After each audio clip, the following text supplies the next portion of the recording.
Everybody, namaste. This video is going to be a short video in order to help us understand some of the top 10 tips to help us in our alignment of certain particular joints that we use in asana. So this is something that you can consider to practice at all times. Many of the practices of asana are not for everybody, right? When I mean body, I mean everybody's body is different. So we're going to go through a few tips to just have you carry through the course of the semester and modify accordingly, okay? So the first issue is around our wrists. In yoga practice and yoga asana practice, we spend a lot of time putting pressure on the wrists. And normally what that'll do is that'll create a little bit of pain and kind of it'll put some pain, and our wrist will be speaking to us in a way that might not be pleasant. So let's go through a couple of different types of ways to go around putting a lot of pressure on the wrist. The first thing we want to do is we want to hold our hands up and then go ahead and flex your wrists back, fingers pointing towards the side of the room, and then notice how far your flexion is, how far you can flex back. So if you notice, my hands are relatively flexible, but they're not going flat, right? So that shows the flexion in my wrist. Some of us will be even up here. So what happens in our practice of asana, we're going to put pressure on the wrists. And so if you don't have a lot of flexibility in the wrists, that's also going to create some pain in the joints. So there's a few practices that we do, like we practice downward facing dog right here, which may create a little pressure in the wrists. Also, there's the plank position. So here, pressing down, you may notice that there'll be pressure on the wrists. So some ways to deal with that. One way is to fold your mat back and create like a little lift and press the edge of the wrist, of the edge of the palm at the front of the mat. So you can double here and see the difference in the tone. And then have a little bit of a downward facing of the fingers. And then I'll go up into the plank position, and voila, there's not really a lot of pressure on my wrist. And then I'll release down. Another way you can do this is by using a forearm plank. So putting your forearms to the floor, making like a number 11. Right, so come forward and then walking the hands back. I can be in plank this way. This also builds a little bit of strength in the shoulders. So you don't want to be sagging. So if you notice that you're sagging, you can put the knees down. And then one other way, there are lots of ways actually. A third way is to make a fist and put the front of your fingers, of your knuckles, onto the floor.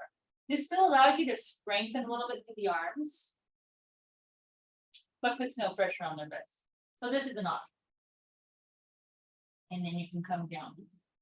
The fourth option is to grab hold of the outside of your mat and grip it. And you're still putting a little pressure on the wrist, but it's not as much as you do. And then you can walk the hands back. And then maybe lift up and feel the difference. Good. And then release down and sit in Vajrasana. So you might want to modify as you're working with some of the postures that put a lot of weight on the wrists, and then we'll begin to strengthen the wrists over time. But you may not get to the point where the wrist pain ever goes away, so you want to modify in a lot of ways. Another tricky thing to do, another thing that helps us create strength in the whole structure of, say, plank, is to actually use the hands, is to press down on the thumb side and the index finger side as you press. So if you have limited flexibility, it's good to use that tipping practice. There are other ways to do it as well. Let me see, one more. Would be to use our blocks. Place them on the top of the mat and place the edge of the wrist right at the front edge of the block. And then come up and practice here. So this also is very good on the wrist and feels supportive. Okay. Good. And then the next practice is when we do practice plank position. What you'll notice sometimes if you don't have the strength to hold the pose, you're in the pose and then this is happening. This puts an enormous amount of stress on the lower back, so you don't want to do that. Or this happens, putting also another like a normal stress on the lower back. And so what we want to try and do is come down and practice plank first with the knees down. So you can walk your hands forward a little bit and then create a straight line with the spine and then build the strength that way. And then come back. Reach back. If you're going to come to the full position, you're going to want to curl the toes, lift the knees, and then really strengthen through the legs and not sink, right? This is really bad for the joints of the shoulders, the wrist, and the lower back. So come in firm, lift the navel, squeeze your glutes a little bit, push the floor away. Good, and then I'll release the knees down. And then again, what we're going to do is massage those wrists. Ooh. All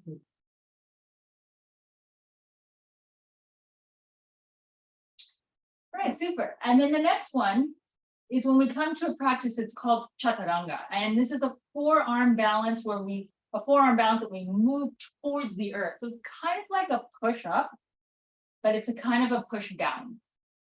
It's linked traditionally in another practice that comes into a back bend, but that is kind of old school and it's been found to kind of cause some strain on the front of the shoulders. So let's break it down. Hands come forward. We're going to start out with taking the knees a little bit back behind the hips and the wrists a little bit in front of the shoulders. I'm going to curl the toes, and you can do it with me. I'm going to inhale and exhale, and I'm going to bring my chest down. And bring my shoulders just in line with my elbows, and then push up. Let's try that again. Squeeze the belly, lower, and press up. And then lower, and then bring your body all the way to the floor. Good, and now we're gonna look forward, and we're gonna straighten out the toes, and we're gonna come into Cobra Pose. So if you notice, my elbows are not coming to the side, they're drawn in, and my shoulders lift up and back. That's a very important position to do. So let's go ahead and squeeze the belly, and lift and press back.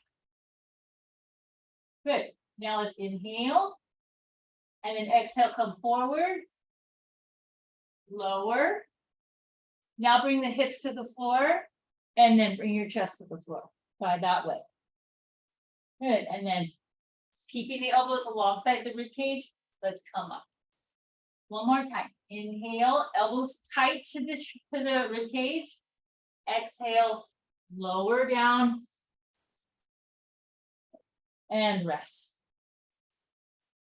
Good, now straighten the knees.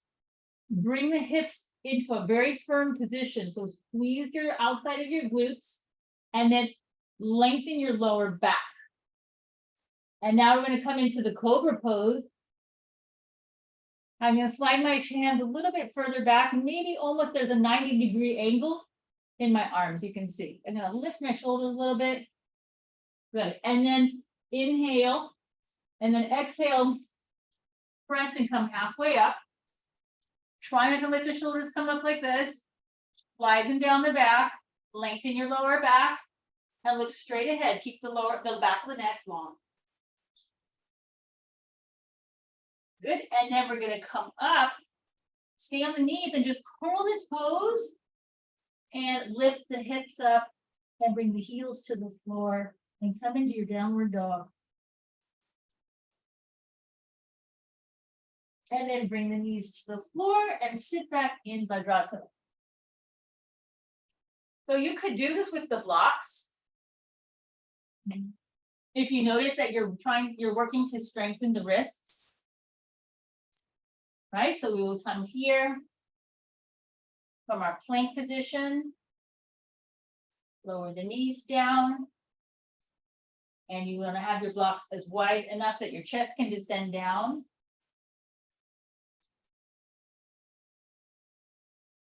This allows us to practice that squeezing of the back body in Good, and then lengthen your lower back. Begin to slowly lift. Shoulders away from the ears. Good, squeeze your belly. And then come into downward dog. And then release the hips to the floor. And let's go ahead and sit up in Tadasana. And if you lose the blocks on that modification, you can put the blocks to the side.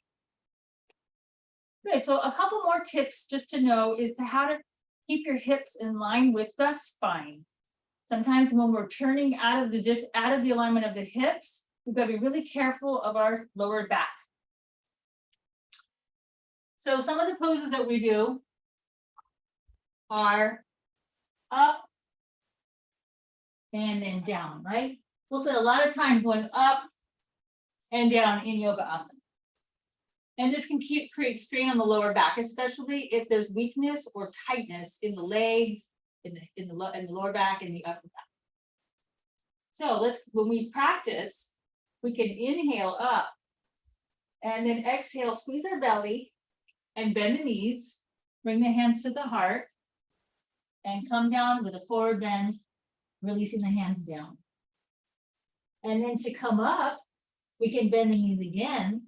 Hands can be at the waist or at the heart. Press up, use the legs, and come up. And then release. Let's try that again. Inhale, reach. Exhale, we're going to fold down, bring the hands to the heart, bend the knees, come into a chair, and then release the hands down. Maybe straighten the legs, maybe not. And then to come up, bend the knees. Let's bring the hands to the heart, and we can come up. We can also come up with the arms come out. And let's press into the hips. And release the hands. So when we stand in Tadasana, the mountain pose, we want to really feel an evenness through the 2 feet. We try to find that stability. Because when we go on one leg, or if we step out and we're going to be balancing maybe one direction or the other, we want to maintain that awareness of the earth beneath the feet. So we want to create a memory of this feeling of being standing in an even mountain pose. So the position classically is with the feet together.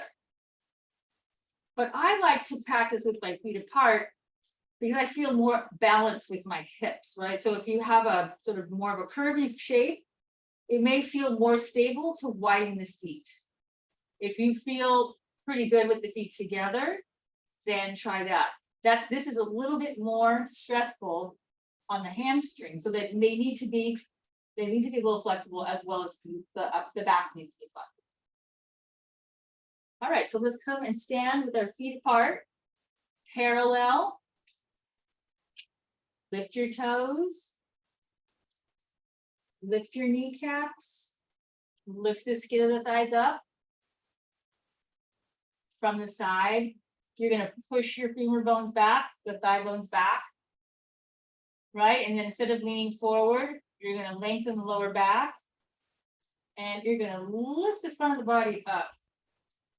And then release the arms to the side, wrap your shoulders down, and then release your toes to the floor. Come to mountain pose. Look straight at the horizon. And then come to your breath and just feel that stability.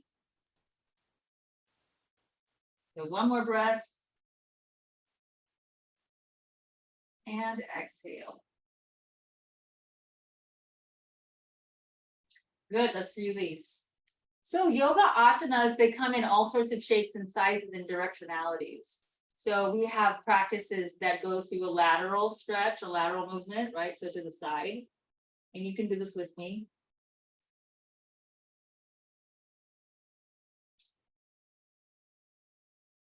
Good, and then they also go frontal. We come up and down, and up. And even like into a balance. And up. Or to a warrior. and then up here. Then there's another variation where it's a frontal. And we'll do all sorts of postures where we'll lean to the side.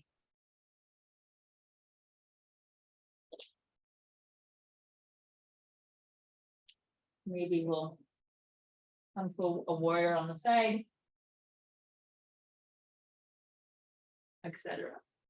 Okay, and then we step together. So we want to, when we're doing these actions, we want to have the spine and the hips kind of in a similar line, right? So some will be here. So if I'm going to turn, I want to bring the back part of my hip forward, so then I can stabilize my pelvis with my spine. And you may need to lift the heel to do that, right? If there's some pulling and the hip is moving here and your spine is forcing itself to turn. No, we don't want to force. We'll just lift. So we keep that alignment of the pelvis and spine together. Okay, and one thing to really remember also is when you're twisting, so we may do a standing twist here, we want to keep the lower back stable and turn and turn.